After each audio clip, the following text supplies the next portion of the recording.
अस्सलाम वालेकुम, कैसे हैं आप लोग? अल्हम्दुलिल्लाह अच्छे होंगे, मैं भी अच्छी हूँ। My name is Huma. आज मैं आपके सामने एएमयू एंट्रेंस का क्लास 6 का हिंदी का चैप्टर लेकर आई हूँ। ग्रामर में है, तो आज मैं उसकी एएमयू एंट्रेंस की प्रिपरेशन कराती हूँ 2024 के लिए। तो वो मैं आपको बहुत अच्छे से उसको कराऊँगी और ग्रामर में आपको समझाने की भी कोशिश करूँगी। मोस्टली मैं उर्दू पढ़ाती रहती हूँ, तो सब लोगों ने कहा कि मैम हिंदी भी कराइए, अदर्स चैप्टर सब्जेक्ट भी लीजिए, तो मैंने कहा चलो ठीक है, वो भी करा देते हैं।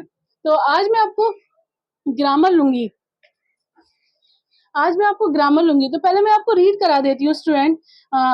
भाषा व्याकरण का हम चैप्टर लेंगे, जो कि बहुत ही इम्पोर्टेंट सिलेक्टेड हमारे क्वेश्चन हैं, जो कि पिछले 10 सालों से आते रहे हैं, लेकिन हम भी अपने उसमें कुछ अपने इम्पोर्टेंट और जो बहुत ही ख़ास हमने उसको करे हैं, वो भी मैंने उसमें ऐड करे हैं। हिंदी की जननी किस भाषा को कहा जाता है? तो उत्तर है उसका संस्कृत भाषा को। तो आइए मैं आपको इसको नोट डाउन भी कराती रहूँगी, तो आप भी साथ के साथ करते रहिएगा मेरे साथ। देखिए, एएमयू प्रिपरेशन क्लास 6 हिंदी भाषा व्याकरण। तो सबसे पहले मेरा प्रश्न उतारूँगी मैं। हिंदी हिंदी की जननी। अभी हमारे ज़हन में, हमारे दिमाग में ये क्वेश्चन आएगा कि जननी किसे कहते हैं? जननी किस भाषा को कहा जाता है? तो जवाब है इसका, उत्तर मैं कहूँगी संस्कृत। संस्कृत भाषा को। सेकंड है हमारा, सेकंड में बताती हूँ आपके, अपने भाव और विचारों के आदान प्रदान हम किसके माध्यम से करते हैं? तो उत्तर है हम भाषा के माध्यम से करते हैं। तो आइए मैं इसको भी करा देती हूँ। अपने अपने भावों यानी कि अपने एहसासों को जो हम बोलने की कोशिश करते हैं, वो हम किससे करते हैं? भाषा के उससे ही तो हम आपको समझाते हैं। तो वही है भावों और विचारों विचारों का आदान, कॉमा लगाएंगे, प्रदान हम किस के किसके माध्यम से करते हैं?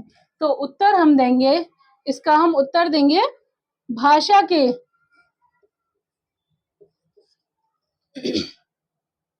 भाषा के माध्यम से।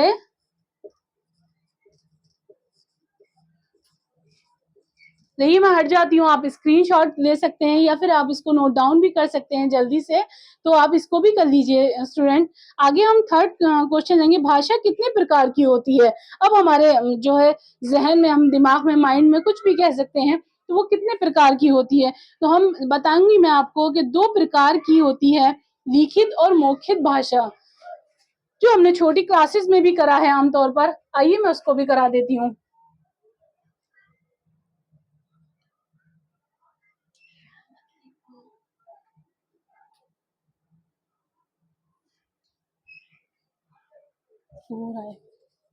थर्ड है, भाषा कितने प्रकार की होती है? भाषा कितने प्रकार की होती है? उत्तर उत्तर है हमारा 2 प्रकार की होती है। फोर्थ है हमारा अब, अखबार और किताबों की भाषा। अखबार और किताबों की भाषा होती है, तो हम उसे कहेंगे लिखित भाषा।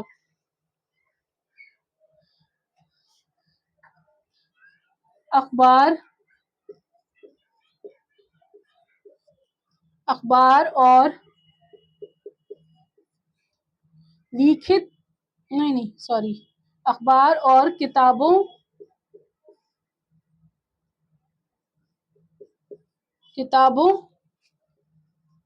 की भाषा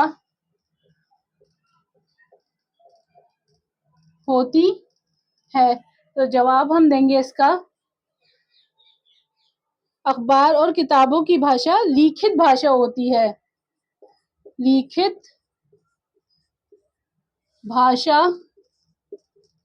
होती है। अब स्टूडेंट, अब देखिए आप, भाषा कितने प्रकार की होती है? 2 प्रकार की होती है। वो कौन सी होती है वो भी मैं आपको कराती हूँ।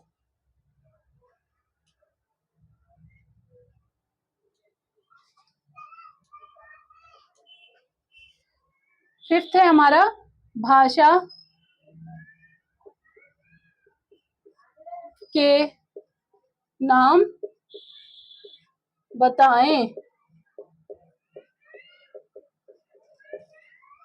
उत्तर है मौखिक भाषा, मौखिक भाषा, और सेकंड है हमारी लिखित भाषा।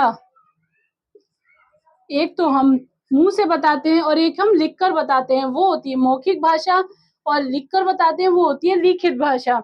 ये भी आप नोट डाउन कर लीजिएगा। आगे हम बताएंगे आपको। 6 है, रेडियो और टेलीविजन की भाषा होती है, उसे कहते हैं हम मौखिक भाषा। जो जो हम सुनते हैं वो होती है हमारी मौखिक भाषा। आइए मैं उसको भी कराऊं नोट डाउन आपको।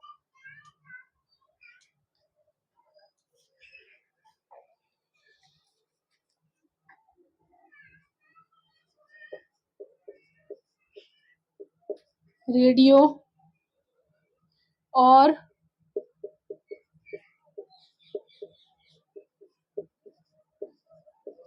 टेलीविजन की भाषा होती है। उत्तर है इसका मौखिक भाषा। मौखिक भाषा। 7 है हमारा, राजेश एक पत्र लिखता है। इस वाक्य में भाषा का कौन सा रूप है? तो हम कहेंगे लिखित रूप है। आइए इस क्वेश्चन को करते हैं। राकेश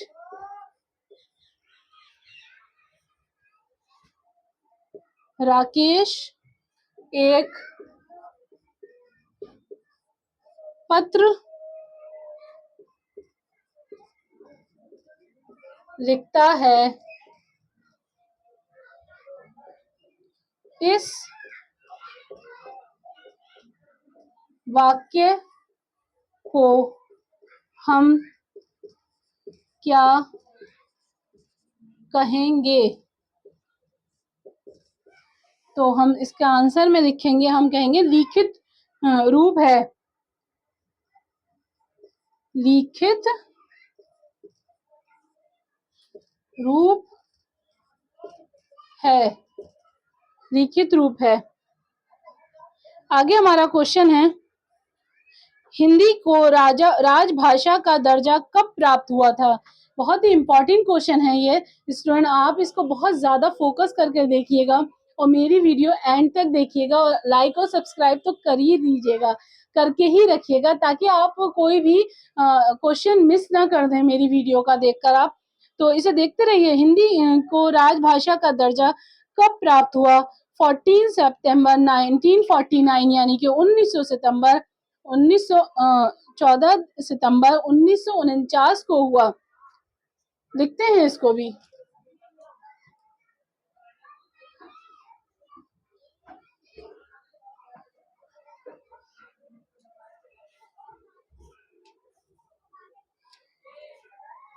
एर्थ है हमारा,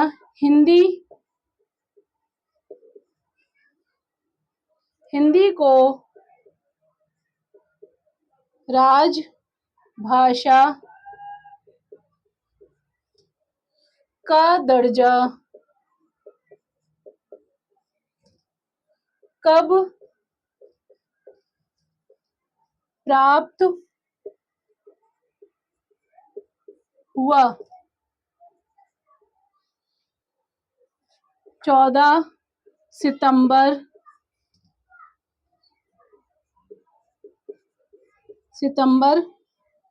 1949 को 14 सितंबर 1949 को हुआ। देखिए स्टूडेंट, मेरी राइटिंग बहुत अच्छी है, बट इस वक्त मैं जो हूँ बहुत जल्दी स्पीड से लिखती हूँ, तो इसलिए थोड़ी खराब हो जाती है, आप समझ जाइएगा। आगे बढ़ते हैं हम। संविधान के अनुच्छेद 343 के अनुसार भारत का राष्ट्रभाषा है हिंदी। संविधान के अनुच्छेद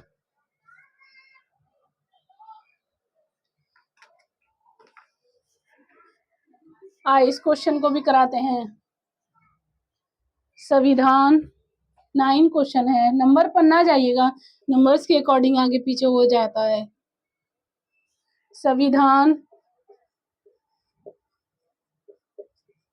संविधान में अनुच्छेद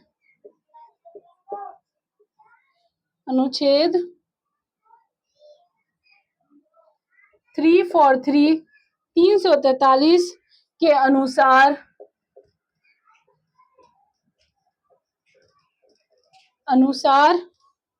भारत की राष्ट्र भाषा है, तो हम उत्तर देंगे इसका हिंदी।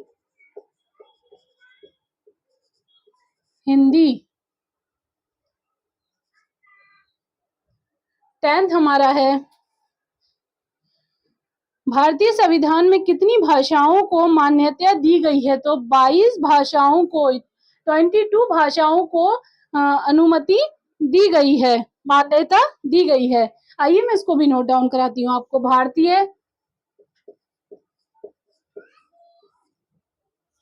भारतीय संविधान में कितनी भाषाओं को मान्यता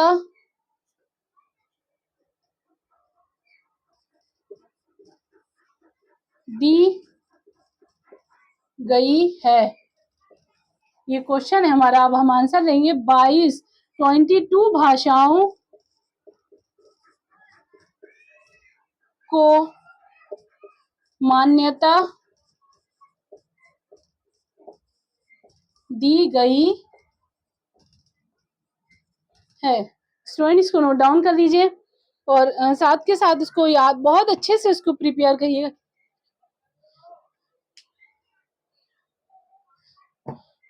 हिंदी किस लिपि में लिखी जाती है? हिंदी किस लिपि में लिखी जाती है, किस उसमें लिखी जाती है? तो देवनागरी लिपि में। इसका आंसर है वह लिखित ध्वनि, क्वेश्चन है, वह लिखित ध्वनि संकेत जिसमें किसी भाषा को लिखा जाता है क्या कहलाती है? तो कहते हैं हम लिपि कहलाती है। भाषा के क्षेत्रीय रूप को क्या कहते हैं? हम बोली कहते हैं। मेरठ और दिल्ली जैसे बड़े शहर किस बोली क्षेत्र में आते हैं? खड़ी बोली में आते हैं। हाथरस, मथुरा, आगरा, अलीगढ़ आदि शहर किस भाषा का क्षेत्र में आते हैं? तो ब्रज भाषा में आते हैं। हिंदी दिवस कब मनाया जाता है? 14 सितंबर को मनाया जाता है। भाषा को शुद्ध रूप का ज्ञान हमें किसके माध्यम से जानते हैं? तो उत्तर है व्याकरण के माध्यम से। व्याकरण के कितने अंक हैं? तो 3 हैं। निम्नलिखित में से कष्ट वर्ग होगा आ, सा, ध, सा। ये आप, आई होप कि आपके बहुत अच्छे से समझ में आ गया होगा और आप इसको करते रहिएगा, प्रैक्टिस जरूर करते रहिएगा और मेरी वीडियो को वॉच करते रहिएगा। मिलती हूँ नेक्स्ट वीडियो में, नेक्स्ट चैप्टर के लिए हिंदी में भी। तो अल्लाह हाफिज।